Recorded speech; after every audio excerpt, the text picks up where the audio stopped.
Welcome to my class. नमस्ते student. बच्चों, आज हम कक्षा 9वीं की पाठ्य पुस्तक क्षितिज भाग 1 का अध्ययन करने जा रहे हैं, जिसमें हम चैप्टर नंबर 12 पढ़ रहे हैं, जो आपके काव्य खंड से लिया गया है और यह एक कविता है। इस कविता का शीर्षक है कैदी और कोकिला। कैदी और कोकिला इस चैप्टर का यह सेशन नंबर 4 है। इसके पहले भागों में जो हमने काव्य के अलग अलग पंक्तियों को पढ़ा, उससे हमें क्या पता चलता है कि कवि के मन में जो विद्रोह की भावना निर्मित हुई है, उसको वर्णन हमने विस्तार के साथ पढ़ा। आगे कवि हमें और किस प्रकार से ब्रिटिश शासन के अत्याचारों से वह झूंझते हुए अपने मन के उस विद्रोह को व्यक्त करता है, इसको हम पढ़ते हैं काव्य के अगले पंक्तियों के द्वारा। काव्य की अगली पंक्तियां हैं। काली तू रजनी भी काली, शासन की करनी भी काली, काली लहर कल्पना काली, मेरी काल कोठरी काली, टोपी काली कमली काली, मेरी लोह श्रृंखला काली, पहरे की हिंकृति की बैली, 30 पर है गाली है आली। अब देखिए, यहाँ पर कवि ने उस समय ब्रिटिश शासन ने अपना इतना भयावह वातावरण देशवासियों पर फैला के रखा था, तो उनसे सारे लोग डर, आतंक और भयंकर भय से सारे लोग अपना जीवन व्यतीत कर रहे थे। तो उस वातावरण को लेखक ने यहाँ पर उस कालीमा रात से तुलना की है कि काले रात के अंधकार से मनुष्य के, भारतवासी मनुष्य के मन पर जो भय था, जो डर था, जो आतंक ब्रिटिश सरकार ने फैलाया हुआ था, उसका विरोध करते हुए व्यंग्यात्मक रूप में कवि कहते हैं कि काली तू रजनी भी काली। अब कोयल के गीत तो मधुर होते हैं, मीठे स्वर वाली उस कोयल का शारीरिक रूप जो होता है, रंग कैसा होता है? काली। अब रजनी भी काली, रजनी का अर्थ क्या होता है? रात। अब रात के अंधेरे में वह जी गीत गा रही है, इसलिए कवि कहते हैं कि रात भी काली है। शासन की करनी भी काली, काली लहर कल्पना काली, शासन की करनी भी काली। शासन, अब उस समय भारत सरकार का शासन था? नहीं, ब्रिटिश सरकार का शासन था। और ब्रिटिश शासकों ने क्या किया था? अपने करतूतों के द्वारा पूरे भारतवासियों पर एक विशेष प्रकार का आतंक फैलाया हुआ था। इसलिए भारत शासन की करनी अर्थात जो करतूतें थी, वह भी काली कवि कह रहे हैं। अब देखिए, करतूते मतलब कौन कौन सी करतूते थे कि भारत पर तो पूरा उन्होंने वर्चस्व स्थापित कर लिया था, लेकिन इतना जुल्म, इतना अत्याचार कर रहे थे कि वह शारीरिक और मानसिक दोनों रूप से भारतवासियों को कष्ट दे रहे थे और नए नए वो षड्यंत्र कर रहे थे। और इन्हीं षड्यंत्रों को, उनके करतूतों को कवि कहते हैं कि ब्रिटिश शासन की करनी अर्थात करतूते भी काली है। काली लहर कल्पना की। अब भारत पर, पूरे भारतवासियों पर ब्रिटिश सरकार ने जो उनके शासन की लहर दौड़ाई हुई थी और वह कल्पना कर रहे थे कि अब क्या हो जाएगा, भारत के देशवासियों पर हम इतने अत्याचार करेंगे कि वह अत्याचार सहन करने के योग्य नहीं होंगे और एक समय ऐसा आ जाएगा कि वह भारतवासियों के मन में से भारत के प्रति जो लगाव है, जो प्रेम है, वह नष्ट हो जाएगा और वह ब्रिटिश शासन को अपना लेंगे। तो ये जो उनकी कल्पना है, वह जो ब्रिटिश सरकार की जो लहर, पूरे आतंक की लहर जो फैली हुई थी, भय, आतंक और डर की जो लहर पूरे देशवासियों पर फैली हुई थी, वह कवि कहते हैं कि वह काली लहर कल्पना भी काली, मेरी काल कोठरी भी काली। अब देखिए, जिस जेल में उनको रखा गया था, वहाँ की जो कोठरी थी, अर्थात वहाँ का आपने देखा होगा कि कैदियों को जब जिस काल कोठरी में रखा जाता है, वो पूरे चारों ओर से बंद होते हैं, चारों दीवारों बंदिस्त होते हैं और ऊपर छोटा सा एक झरोका होता है कि थोड़ा सा प्रकाश उनको दिखाई दे, लेकिन वह पूरी अंधकार युक्त होती है। इसलिए कवि कहते हैं कि उनकी जो कोठरी है, काल कोठरी, वह भी कैसी है? काली है। टोपी काली कमली काली। अब कवि ने जो टोपी पहन रखी है, वह भी काली है। और कमली का अर्थ क्या होता है? कंबल। जो कंबल उन्होंने ओढ़ा हुआ है, वह भी काली। अब देखिए यहाँ पर कवि ने बार बार काली इस शब्द का प्रयोग किया है, क्योंकि काली इस रंग का हम जब विरोध किसी को दर्शाना होता है तो काला रंग महत्वपूर्ण माना जाता है। हमें हमारे विद्रोह को व्यक्त करने के लिए, हमारे विरोध को व्यक्त करने के लिए काला रंग होता है। तो इसीलिए बार बार कवि कहते हैं कि ब्रिटिश सरकार के विद्रोह के लिए, ब्रिटिश सरकार के विद्रोह में मैंने जो टोपी धारण की है, जो कंबल धारण किया है, वह भी काले रंग का ही है। मेरी लोह श्रृंखला भी काली। लोह श्रृंखला का अर्थ क्या होता है? जंजीर। लोहे की जो जंजीर होती है, कवि को कवि के हाथों में और पैरों में जिस जंजीर को डाला गया है, लोहे के जंजीर को, वह भी कैसी है? काली है।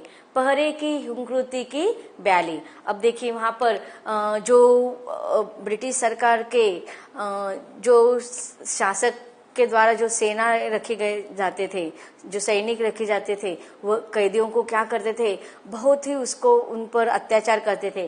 तो कवि ऐसे ही कहते कि पहरे अर्थात पहरेदारों की हुंकृति की ब्याली। ब्याली का अर्थ क्या होता है? सांपिनी। कि सांपिनी की हुंकार कैसे होती है, उसी प्रकार पहरेदारों की जो हुंकार है वह भी कैसी है? काली है। 30 पर है गाली ए आली। ए आली का अर्थ क्या है? आली किसे कहा है कवि ने? कोयल के लिए। तो कोयल को कहते कि हे सखी, पहरेदार अर्थात ब्रिटिश सरकार के जो सैनिक है, वो क्या सिपाही है, वो उन पर इतना अत्याचार करते हैं, शारीरिक रूप से उनको इतना वेदना देते हैं कि कष्टदायक काम करने के लिए कहते हैं। हमने कौन कौन से कष्टदायक काम करने के लिए कहते हैं उसका उदाहरण देखा कि उनको पत्थरों को तोड़ने के लिए कहा जाता है, फिर उसके साथ साथ उनको जो बैलों को घानी से लगाया जाता था, उसको बैलों के जगह पर उन कैदियों को घानी से लगाया जाता था, तथा कुएं में से मोट के द्वारा जो पानी निकालने का कार्य किया जाता था, वो भी कैदियों के द्वारा ही किया जाता था। इस प्रकार से अत्याचार करके वह और भी कैदियों को पीड़ादायक जीवन देना चाहते थे। तो जो पहरेदार रहते थे वह भी इस प्रकार से हुंकार उनके इस प्रकार से वह कष्टदायक काम करवाते थे, और उस पर भी इतना कष्टदायक जीवन देने के बाद भी पहरेदार उनसे अच्छी बातें करते थे नहीं, उस पर भी वह क्या करते थे? हमेशा गाली अर्थात अब बैड वर्ड्स उनके लिए, भारत सैनिकों के लिए या भारत माता के आंदोलन में जो कैदी के रूप में वहां पर रहते थे, उन लोगों पर अत्याचार तो करते थे, लेकिन उनके साथ हमेशा बैड वर्ड्स यूज करते थे। तो इन बैड वर्ड्स के लिए क्या कहा गया? पहरे की हुंकृति। तो उनके द्वारा जो पहरेदारों के द्वारा जो गालियां निकलती थी, हुंकार निकलती थी, अपशब्द निकलती थी, वह सांपोनी के हुंकार की जैसे थी। आगे कवि कहते कि इस काले संकट सागर पर मरने की मदमाती, कोकिल बोलो तो अपने चमकीले गीतों को केवकर हो तहराती।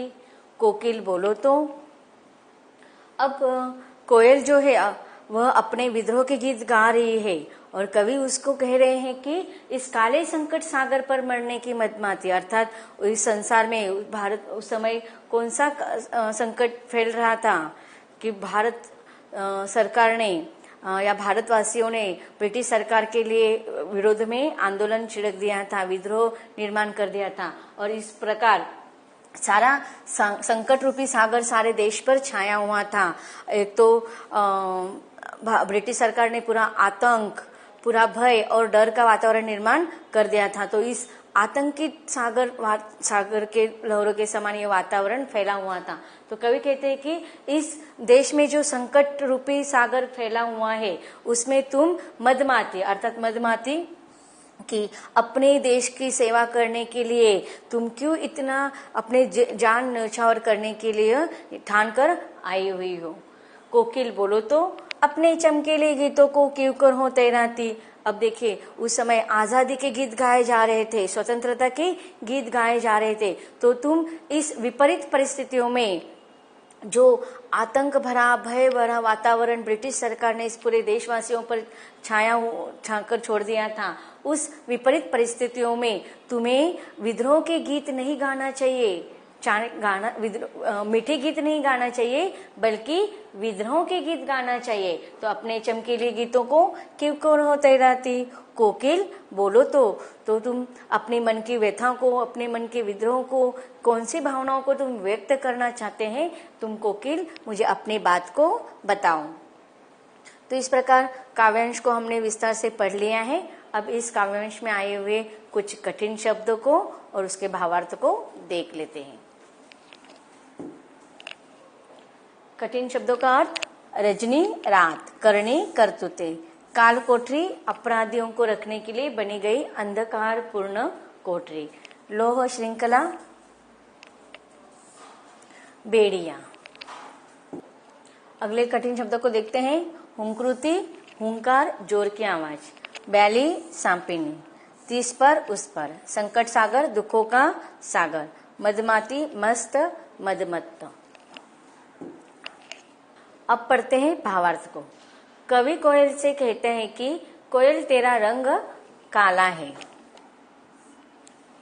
और रात भी कालिमापूर्ण है। अंग्रेजी सरकार के कारनामे भी अच्छे नहीं है। देश में अंग्रेजों के प्रति जो लहर उठी है वह भी काली है। कवि बताता है कि जिस कोठरी में उसे रखा गया है वह भी काली है। उसकी टोपी और कंबल भी काला है, उसकी बेड़िया भी काली है, पहरेदारों की ऊंची आवाजें सांपिनी के समान काली है। इतनी अन्यायपूर्ण व्यवहार के बाद भी कैदियों को गाली देते हैं। हे कोयल, देश में फैले संकट रूपी सागर में तू मरने के लिए ठान कर क्यों आई है? तू आजादी की भावना जगाने वाले इन चमकीले गीतों को इन विपरीत परिस्थितियों में कैसे गा लेती है? हे कोयल, कुछ तो बता। तो बच्चों, इस प्रकार हमने इस सेशन नंबर 4 में जो काव्यांश था उसको विस्तार से पढ़ लिया है। आगे भी कवि कोयल से कुछ बातें पूछ रहे हैं, उसको हम पढ़ेंगे इसके अगले भाग में।